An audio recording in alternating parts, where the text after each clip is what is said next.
Hello everyone, myself Professor Harsik Prajapati.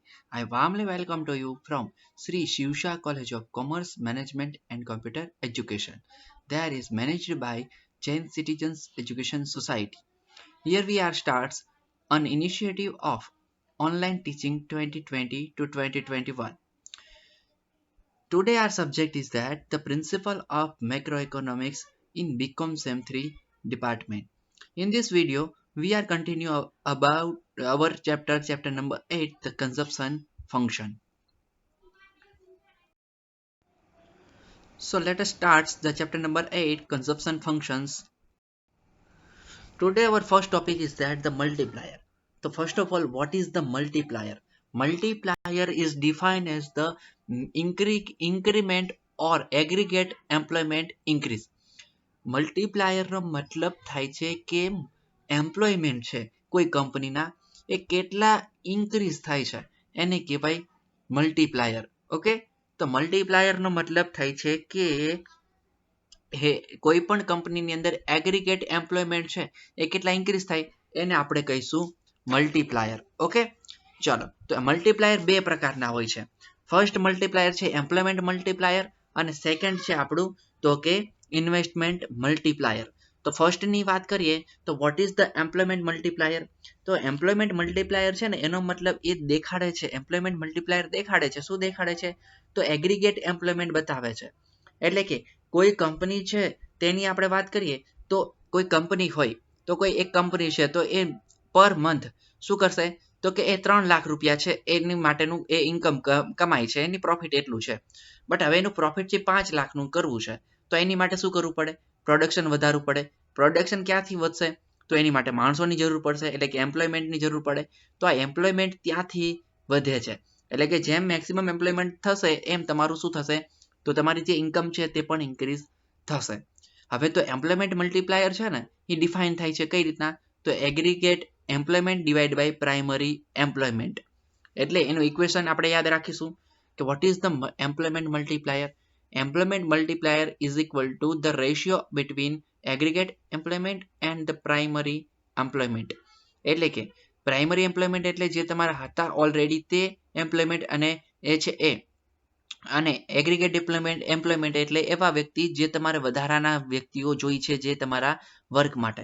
તો એ બંનેનો ratio બને છે એને કહીશું આપણે તો કે એમ્પ્લોયમેન્ટ મલ્ટીપ્લિકેશન એટલે કે મલ્ટીપ્લાયર પણ કહીશું એને. ઓકે, ચાલો તો હવે વાત કરીએ ઇન્વેસ્ટમેન્ટ મલ્ટીપ્લાયરની. તો આપણે વાત કરીએ તો ઇન્વેસ્ટમેન્ટ મલ્ટીપ્લાયર તો આપણને છે કેન્સે એક થિયરી આપી હતી. તો કેન્સની જે થિયરી હતી થિયરી ઓફ મલ્ટીપ્લાયર, તો એ થિયરી મુજબ એવું કહેવામાં આવે છે કે જ્યારે તમે મલ્ટીપ્લાયર એટલે કે ઇન્વેસ્ટમેન્ટ મલ્ટીપ્લાયરની અંતર્ગત કે શું થશે જ્યારે રિસેશનનું પીરિયડ ચાલતું હશે એટલે કે શોર્ટ ટર્મની અંદર છે ને તમારું પ્રોપેન્સિટી ઓફ કન્ઝ્યુમ છે તે કેવું હશે તો કે શું થઈ જાય છે તો એ કોન્સ્ટન્ટ થઈ જાય છે એટલે કે સ્ટેબલ હોય છે. ત્યારે તમારે ઇન્વેસ્ટમેન્ટ વધારવું પડતું હોય છે. એટલે કે ત્યારે તમારે ઇન્વેસ્ટમેન્ટ ઇન્ક્રીઝ કરવું પડતું હોય છે, એમ્પ્લોયમેન્ટ વધારવું પડતું હોય છે જ્યારે સ્ટેબલ હોય ત્યારે.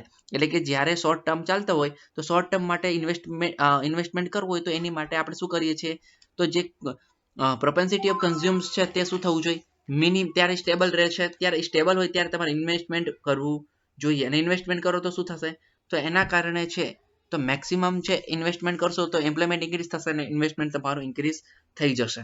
ઓકે, જો તમે આ ઇન્વેસ્ટમેન્ટ કરવા માંગો છો તો એ ઇન્વેસ્ટમેન્ટ કરવા માટે જો તમે પ્રાઇવેટ સેક્ટરની અંદર મોસ્ટ ઓફ લોકો છે એ પ્રાઇવેટ સેક્ટરને યુઝ કરતા હોય છે તો કે ઇન્વેસ્ટમેન્ટ માટે. બટ એન્ટરપ્રેન્યોર છે એ હવે જો પ્રાઇવેટ સેક્ટરની અંદર એટલો બધું એને જો એડવાન્ટેજ ન દેખાતો હોય, એટલું પ્રોફિટ ન બતાતું હોય તો શું કરવું જોઈએ એને? તો એની માટે ગવર્મેન્ટ છે એ આગળ આવતી હોય છે. અને શેની માટે? તો આપણે રોજે જોઈએ છીએ ન્યૂઝપેપરની અંદર સમજાય ટેન્ડર. તો આ ટેન્ડર બહાર પાડતી હોય છે. તો આ ટેન્ડર શું છે તો ગવર્મેન્ટ પણ આગળ આવીને પોતે ઇન્વેસ્ટમેન્ટ કરે પોતાની અંદર એન્ટરપ્રેન્યોર છે તે યોજના સ્કીમ છે એવી બહાર પાડતી હોય છે. લાઈક રોડ બનાવવા માટેના ટેન્ડર બહાર પડતા હોય છે, બ્રિજ, કેનાલ એક્સેટ્રા. તો આ બધી વસ્તુ છે એ બનાવવા માટેના ટેન્ડર બહાર પડતા હોય છે. કેમ? એનું રીઝન શું છે?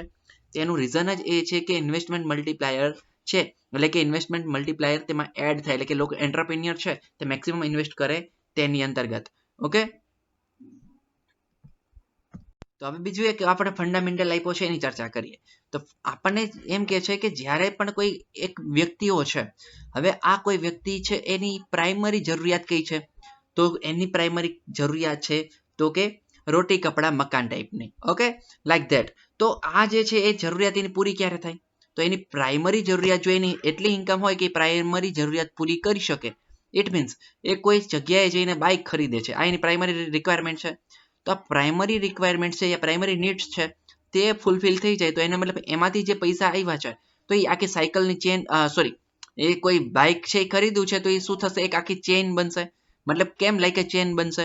તો એનો મતલબ એવો છે કે એ જે ઇન્વેસ્ટમેન્ટ તમે જે બાઇક લાવ્યા છો સમજાય 70,000 નું, તો આ જે બાઇક છે 70,000 કોને મળશે? તો ઉપરની જે ઇન્ડસ્ટ્રીઝ હશે જે એની મેન્યુફેક્ચર ઇન્ડસ્ટ્રીઝ તેને, તો એ છે શું કરશે? તો એ જ ફરીવાર પાછી ક્યાંક એને ઇન્વેસ્ટ કરશે જે 70,000 એને મળ્યા છે તેમાંથી. સમજાય? એટલે કે આવી રીતના આખી એક સાયકલ બનશે અને આવી રીતના તમારી પ્રાઇમરી નીડ્સ પૂરી થશે તો તમારી સેકન્ડરી નીડ્સ છે ઓટોમેટિકલી પૂરી થઈ જતી હોય છે. ઓકે, ચલો આ છે આપણું ઇન્વેસ્ટમેન્ટ મલ્ટીપ્લાયર, એટલે કે એના કારણે આવી રીતના છે બધે જ ઇન્વેસ્ટમેન્ટ છે એનું મલ્ટીપ્લાય થતું જતું હોય છે. તો એની આપણે ચર્ચા અહીંયા કરી છે. ચલો તો હવે આપણે વાત કરીએ પ્રિઝમ્પશન ઓફ મલ્ટીપ્લાયર. હવે તો પ્રિઝમ્પશન કયા આપણે હોવા જોઈએ? તો એમાં ફર્સ્ટ છે એની ચર્ચા કરીએ. તો આ ન્યૂ ટોપિક સ્ટાર્ટ થાય છે અહીંથી, પ્રિઝમ્પશન ઓફ મલ્ટીપ્લાયર. તો ફર્સ્ટ પોઈન્ટ છે લેસ ધેન ફૂલ એમ્પ્લોયમેન્ટ. તો હવે જુઓ, તો આપણું મલ્ટીપ્લાયર છે ને ફૂલ એમ્પ્લોયમેન્ટ જેટલું ના થવું જોઈએ. તો કે યસ, કેમ ના થવું જોઈએ? તો જો તો એની અંતર્ગત આપણે વાત કરીએ કે જે મલ્ટીપ્લાયર જે આપણે વાત કરીએ છીએ કે મેક્સિમમ જે પ્રાઇસ છે એ મલ્ટીપ્લાય થવી જોઈએ, પ્રાઇસ છે એ મલ્ટિપલ થતું જવું જોઈએ. તો એની માટે છે તમારે શું કરવું જોઈએ? મલ્ટિપલ જે પ્રાઇસ છે એ વધવી જોઈએ. ક્યાં? તો કે પ્રોડક્શન ડિપાર્ટમેન્ટમાં, એમ્પ્લોયમેન્ટ પાછળ અને ઇન્કમ પાછળ તેને જવી જોઈએ. જે ડિપેન્ડ છે ઇકોનોમી, આપણી ઇન્ડિયન ઇકોનોમી છે એના આધારે એ ડિપેન્ડ્સ હોય છે. તો કે યસ, અને તો એના આધારે શું થાય છે? તો જો એ છે એ આપણે એવું કન્ઝમ્પશન કરીએ છીએ, સોરી પ્રિઝમ્પશન કરીએ છીએ કે તે હંમેશા કેવું રહેવું જોઈએ? લેસ ધેન ધ એમ્પ્લોયમેન્ટ રહેવું જોઈએ, જે આપણું મલ્ટીપ્લાયર છે તે. પછી સેકન્ડ વાત કરીએ તો આપણે lack of time between the income and consumption. તો ચલો હવે આ બે વચ્ચેનો જે ડિફરન્સ છે ટાઈમનો, ઇન્કમ અને કન્ઝમ્પશન વચ્ચેનો, તેની વાત કરીએ. તો આપણી ઇકોનોમીની અંદર શું થતું હોય છે? તો માણસો છે એ શું કરે છે? ઇન્કમ મેળવે છે, એની સેલેરી મેળવતા હોય છે. તો કે યસ, એન્ડ એ ઇન્કમ છે તે શું થાય છે? તે ઇન્કમ એને જે સેલેરી રૂપમાં આવે છે તેને વાપરે છે અને એના આધારે શું થાય છે? તો ત્યાં કોઈ ગેપ હોતો નથી જ્યારે ઇન્કમ અને એક્સપેન્સ છે તેની માટે. બટ જ્યારે નવું ઇન્વેસ્ટમેન્ટ કરતા હોય છે ત્યારે તો શું થાય છે? તો તમે ઇન્કમ તો આપી દો છો, મતલબ તમારી ઇન્કમ છે ઇન્વેસ્ટમેન્ટ કરી દો છો, બટ તમારે શું ત્યાંથી આવક છે એ મતલબ જે ત્યાંથી તમારું પ્રોફિટ છે એ તરત મળી જાય છે? તો કે ના. તો બંને વચ્ચેનો કંઈક ટાઈમ લિમિટ હોય છે, એક ટાઈમ ગેપ હોય છે. તે કેવું થતું હોય છે તે પણ આપણે અહીંયા કન્સિડર કરવાનું છે. નહીતર શું થશે? જો એ કન્સિડર નહીં કરો તો મલ્ટીપ્લાયર છે એ રિયલી જે રિયલ આંકડો આવવો જોઈએ એનો એ પરફેક્ટ ડિજિટ મળશે નહીં. ઓકે, પછી થર્ડ પોઈન્ટની આપણે વાત કરીએ ક્લોઝડ ઇકોનોમી. તો ક્લોઝડ ઇકોનોમીની વાત કરીએ તો આ મલ્ટીપ્લાયની જે થિયરી છે ને તેની અંતર્ગત આપણે એક એવું માનીએ છીએ કે તે ક્લોઝડ ઇકોનોમી છે ને એ કોને કહેવાય? તો કે ખાલી આપણી જ કન્ટ્રીને હોય ઇકોનોમી એને કહેવાય ક્લોઝડ ઇકોનોમી, એટલે કે ભારતની, તેને કોઈ બીજા સાથે કમ્પેર કરવાની નથી. અને તો અહીંયા છે એની વાત કરીએ તો એવું માનતા હોઈએ છે કે આપણી જે ઇકોનોમી છે એ કેવી હોય? તો કે માર્જિનલી પ્રોપેન્સિટી ઓફ કન્ઝ્યુમ છે તે કેવું માનવામાં આવે છે? જ્યારે ક્લોઝડ ઇકોનોમી હોય ત્યારે કોન્સ્ટન્ટ માનવામાં આવતું હોય છે.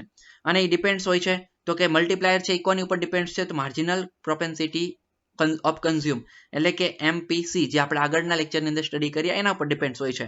તેથી શું થાય છે? તો તેના આધારે તો માર્જિનલ પ્રોપેન્સિટી ઓફ કન્ઝ્યુમ છે તેની અંદર ચેન્જીસ જોવા મળતા હોય છે. અને જો તે ચેન્જીસ જોવા મળશે તો એના અલગ અલગ લેવલ ઉપર મલ્ટીપ્લાયર છે એ કેવું થતું રહેશે? ચેન્જીસ થતું રહેશે. ઓકે, ચલો પછી ફિફ્થ નંબરની વાત કરીએ તો સ્ટેબિલિટી ઇન પ્રાઇસ. તો એના કારણે શું થાય છે? તો આપણે આ પણ આપણે ધ્યાનમાં રાખવું જોઈએ કે સ્ટેબિલિટી ઇન પ્રાઇસ. તો કે હા, કેમ? તો કે ઇન્કમ છે એ તમારી કેવી થશે? તો જ્યારે વપરાશે ત્યારે એ કેવા પાછળ? તો કે એ કોઈ પણ કન્ઝમ્પશન માટે વપરાવાની છે અને એડિશનલ કન્ઝમ્પશન પણ હોઈ શકે છે. તો કે યસ, તો એના આધારે શું થાય છે? તો એના આધારે મલ્ટીપ્લાયર છે એ પણ તમારું કેવું થાય છે? ઇન્ક્રીઝ અને ડિક્રીઝ થયા રાખતું હોય છે. તો એને પણ આપણે શું કરવું પડે છે? કાઉન્ટ કરવું પડતું હોય છે. પછી વાત કરીએ નંબર 6, તો કન્ઝ્યુમર પ્રોડક્ટ અવેલેબલ. તો કન્ઝ્યુમર પ્રોડક્ટ અવેલેબલની વાત કરીએ તો એના આધારે શું થાય? તો મલ્ટીપ્લાયર છે ને એ પ્રોડક્ટને સફિશિયન્ટ હોય તો ઇકોનોમી માટે સારું છે. બટ જો એ શોર્ટેજ એમાં હોય, એટલે કે કન્ઝ્યુમરને કોઈ નવી પ્રોડક્ટ ખરીદી છે પણ એની અંદર શોર્ટેજ આવી છે, તો શું કરશે? તો એ ખરીદશે નહીં. એટલે કે એને સફિશિયન્ટ અવેલેબિલિટી જોઈશે. એટલે કે કોઈ વસ્તુ જ્યારે ખરીદી કરવા જાય તો તેને અવેલેબિલિટી એની હોવી જોઈએ. તેના આધારે પર્ચેસિંગ જે કન્ઝ્યુમર પર્ચેસિંગ પાવર છે એ વધારે હોય છે ત્યારે, અને એના આધારે શું થાય છે તો ઇન્કમ ક્રિએશન કન્ટિન્યુ રહ્યા રાખે છે. અને શોર્ટેજ જે કન્ઝ્યુમર પ્રોડક્ટ છે તેના આધારે શું થશે તો મલ્ટીપ્લાયર ઓછું થશે. જો શોર્ટેજ નહીં હોય તો શું થશે તો કન્ઝ્યુમર જે પ્રાઇસ છે મલ્ટીપ્લાયર આપણી તો એ ઇન્ક્રીઝ થયા રાખશે. પછી લાસ્ટ વાત કરીએ તો lack off process of momentum. તો ચલો હવે લેક ઓફ પ્રોસેસ છે એની ચર્ચા કરીએ. તો એના અંતર્ગત શું કહેવા માંગે છે તો એ એક નવું ઇન્વેસ્ટમેન્ટ છે એ ત્યારે શું કરે છે તો તમારી ઓરિજિનલ એમાઉન્ટ છે ને તેને શું કરી છે તો આપણે ઇન્વેસ્ટમેન્ટ કરી દેતા હોઈએ છીએ, અથવા એની કરતાં વધારે પણ આપણે ઇન્વેસ્ટમેન્ટ કરી પાછળ વાપરતા હોઈએ છીએ. તો કે યસ, તો એના આધારે શું થાય છે તો પ્રોસેસ છે ને જે તમારી એ એકદમ ચાલુ રાખે છે અને ઇન્વેસ્ટમેન્ટ છે તમારું ઇન્ક્રીઝ થયા રાખે છે, અને તેની અંદર આપણે નવા ઇન્વેસ્ટમેન્ટને ઇન્ક્લુડ કરતા નથી હોતા. એ જ્યારે આપણે પ્રેઝન્ટમાં કોઈ નવું ઇન્વેસ્ટમેન્ટ કરતા હોઈએ ત્યારે.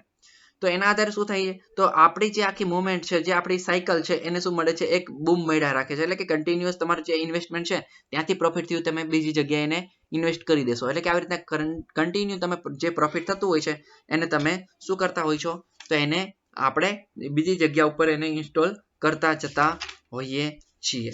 ઓકે, તો આ થઈ વાત આપણા તો કે પ્રિઝર્પ્શન ઓફ મલ્ટીપ્લાયરની. ઓકે, ચાલો તો નેક્સ્ટ વાત કરીએ આપણે તો conditions of active multiplier. New topic છે આપણો. તો એની અંદર ફર્સ્ટ પોઈન્ટ છે એની વાત કરીએ તો એક્ઝિસ્ટન્સ ઓફ ઇનવોલેન્ટરી અનએમ્પ્લોયમેન્ટ. તો એની અંદર આપણે જોઈએ તો થિયરી ઓફ મલ્ટીપ્લાયર છે ને એ આપણને કહે છે શું કહે છે તો ઇનવોલેન્ટરી અનએમ્પ્લોયમેન્ટ છે ને ઇકોનોમીની અંદર હોય છે.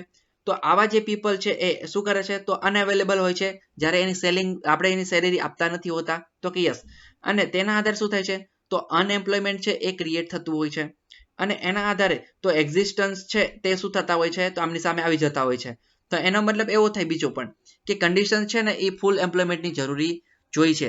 જ્યારે તમે ન્યૂ એમ્પ્લોયમેન્ટ કરતા હોય ત્યારે તો એ ન્યૂ ઇન્વેસ્ટમેન્ટ કરતા હોય ત્યારે અનએમ્પ્લોયમેન્ટ થવું ના જોઈએ, એટલે કે એમ્પ્લોયમેન્ટ છે એ થવું જોઈએ, મતલબ મેક્સિમમ લોકોને આપણે ચાન્સ આપવો જોઈએ.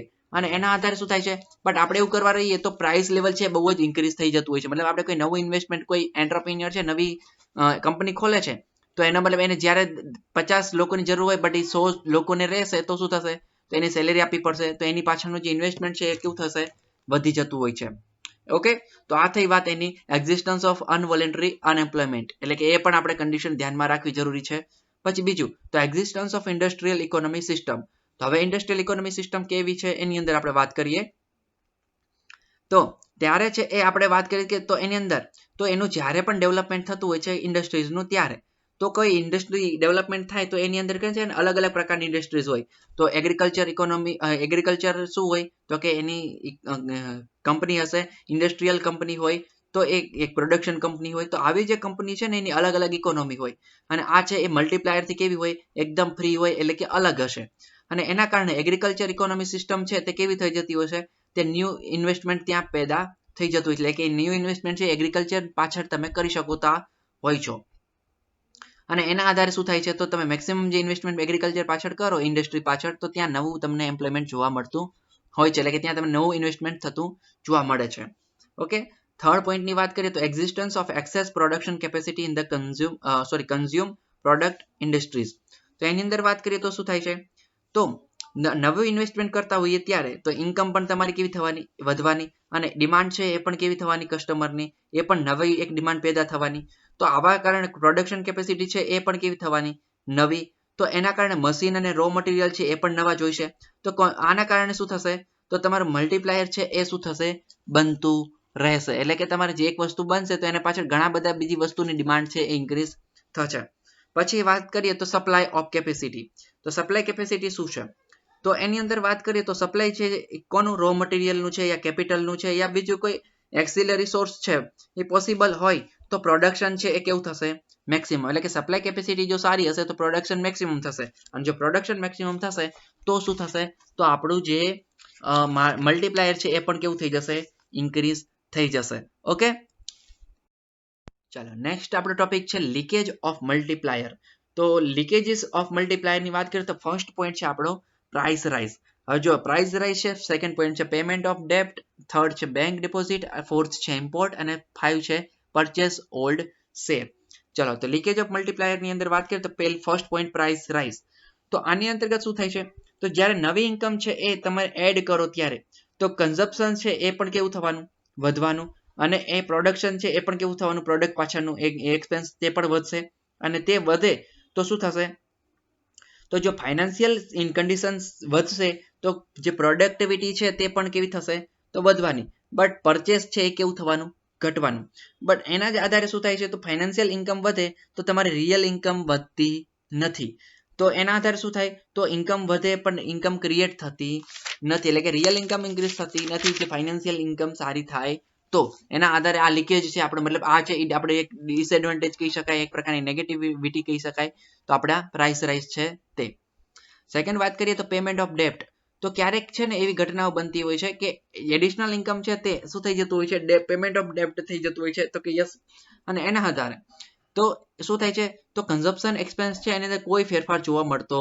નથી હોતો તો આના માટે આપણે સેકન્ડરી ઇન્કમ છે એ ક્રિએટ કરવી પડતી હોય છે એટલા માટે પેમેન્ટ ઓફ ડેપ્ટ છે એ પણ આપણને એક અહીંયા લીકેજીસ ઓફ મલ્ટીપ્લાયર બતાવે છે પછી ત્રીજું તો બેંક ડિપોઝિટ એટલે કે એ આપણને નેગેટિવ ઇફેક્ટ છે બેંક ડિપોઝિટ છે એડિશનલ ઇન્કમ જ્યારે તમે બેંકમાં ડિપોઝિટ હોય ત્યારે તો એક્સટેન્ડ છે તમારું બેંક ડિપોઝિટ ક્રિએટ થતી હોય વધારે તો કે હા અને કન્ઝપ્શન એક્સપેન્સ છે એ તમારે કેવું થઈ જશે તો કે ડિક્રીઝ એટલે કે તમારા બેંક ડિપોઝિટ પૈસા હોય તમારા બેંકની અંદર હોય એફડીમાં તો તમે એને કોઈ જગ્યાએ ઇન્વેસ્ટમેન્ટ કરી શકશો નહીં એટલા માટે તમે છે એ શું થશે તો તમારું મલ્ટીપ્લાયર છે કેવું થશે ઘટી જશે અને એગ્રીગેટ ઇન્કમ છે તમારી ઘટશે તો તમારું મલ્ટીપ્લાયર છે એ પણ ઘટી જશે પછી ફોર્થની વાત કરીએ ઇમ્પોર્ટ તો ઇમ્પોર્ટ શું બતાવે છે તો ઇમ્પોર્ટ છે તે આના આધારે શું થાય તો ઇમ્પોર્ટેડ પ્રોડક્ટ તમે બહારથી પ્રોડક્ટ છે એ બધી લાવો છો અને એમ્પ્લોયમેન્ટ કરો છો અને કન્ટ્રીમાં શું કરો છો ઇકોનોમીને તો કે ફાયદો કરાવો છો બટ આવી જે એ છે એ શું થાય છે તો કે જ્યારે કોઈ ઓવરસીઝ કન્ટ્રી છે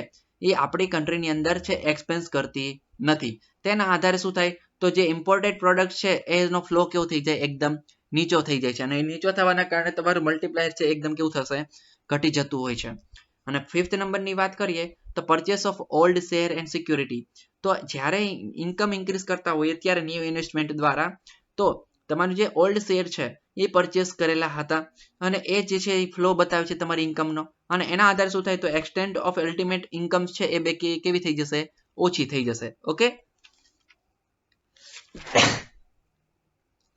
ચલો તો નેક્સ્ટ આપણે વાત કરીએ તો પરચેસિંગ ઓફ ઓલ્ડ શેર એટલે કે ઓલ્ડ શેર તમે ખરીદશો તો એના આધારે શું થાય તો તમારું ઇન્વેસ્ટમેન્ટ છે ત્યાં રોકાઈ જશે એના કારણે આપણું જે મલ્ટીપ્લાયર છે એ કેવું થઈ જશે સ્ટોપ થઈ જશે ઓકે ચલો નેક્સ્ટ વાત કરીએ લાસ્ટ ટોપિક છે આપણા સબ્જેક્ટનો સોરી આ ટોપિક આ ચેપ્ટરનો તેની વાત કરી લઈએ લિમિટેશન્સ ઓફ મલ્ટીપ્લાયર હવે લિમિટેશન કઈ છે તો ઓલ્ડ ઇન્વેસ્ટમેન્ટ રિડ્યુસ એટલે શું તો તમારા ઓલ્ડ ઇન્વેસ્ટમેન્ટ છે રિડ્યુસ થશે તો એનાથી શું થાય તો મલ્ટીપ્લાયર છે ઘટી જવાનું કેમ ઘટવાનું તો સમજો મેં કોઈ બેંકની અંદર એક એન્ટરપ્રિન્યોર છે તો એન્ટરપ્રિન્યોર બેંકની અંદર એફડી કરાવેલી છે અથવા જે કોઈ બીજા ઇન્વેસ્ટમેન્ટ કરેલા છે હવે ઓલ્ડ ઇન્વેસ્ટમેન્ટ છે ત્યાંથી તમને કંઈ પ્રોફિટ થતું નથી તો શું થાય તો ત્યાંથી પ્રોફિટ ન થાય તો એના કારણે શું થશે તમે નવું ઇન્વેસ્ટમેન્ટ કોઈ જગ્યાએ કરી શકશો નહીં અને જો નવું ઇન્વેસ્ટમેન્ટ નહીં કરો તો કોઈ પ્રોડક્શન કે કોઈ નવી ઇન્કમ પેદા નહીં થાય અને જો ન્યૂ ઇન્કમ એક્સટેન્સ નહીં થાય તો શું થશે તો એના આધારે છે એ તો કે તમારું મલ્ટીપ્લાયર છે એ પણ કંઈ વધશે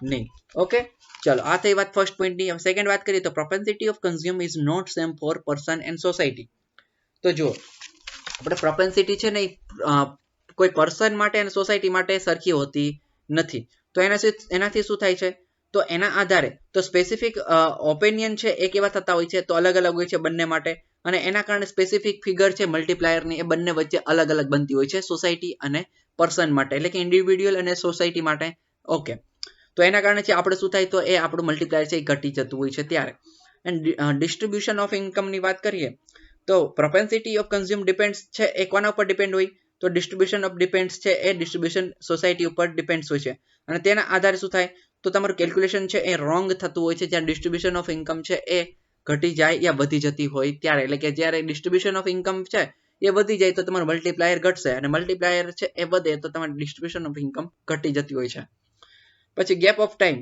તો હવે આપણે કેન્સે કહ્યું હતું ને એ મુજબ વાત કરીએ તો કન્ઝપ્શન એક્સપેન્સ અને ફિગર ઓફ સોસાયટી છે એ કોના ઉપર હોય તો આપણે મલ્ટીપ્લાયર બતાવતું હોય છે અને સ્પેશિયલી ક્યારે તો કે જ્યારે તમે કયા ટાઈમ માટે કેટલા ટાઈમ માટે ખરીદી કરો છો તે અને એના જ આધારે આપણો જે થિયરી ઓફ મલ્ટીપ્લાયર છે એ ફોલો કરતું હોય છે તો કે યસ. અને આ છે ઇન્ક્રીઝ થતું હોય તો સર્ટેન કન્ડિશનની અંતર્ગત ઇન્કમ ઇન્ક્રીઝ થાય તો સોસાયટીની અંદર પ્રોડક્ટ એટલે કે ડિમાન્ડ છે એ પણ ઇન્ક્રીઝ થતી હોય છે. અને આની અંતર્ગત એક જેએમ ક્લર્ક છે એને કહ્યું હતું, શું કહ્યું હતું? તો એને એવું કીધું હતું કે જ્યારે કોઈ ડેટા ન હોય સપ્લાય ના ત્યારે મોમેન્ટમ લાવવા જરૂર છે મનીની અંતર્ગત. અને જો એવું નહીં થાય તો શું કરવું પડે? સ્પેશિયલી તમારે એની પાછળ થોડો ઘણો ટાઈમ આપવો પડશે. અને કેટલો ટાઈમ, કેટલી ઇન્કમ રોકવી ક્યાં, તેની જ કહેવાશે મલ્ટીપ્લાયર. ઓકે, ચલો તો આ થઈ વાત આપણા લેક્ચરની. અહીંયા આપણો ટોપ ચેપ્ટર પૂરું થાય છે. તો કે યસ, અને ફરીવાર મળીશું તો કે આપણે નવા લેક્ચરની અંદર, નવા વિડીયોની અંતર્ગત. Okay, thank you very much.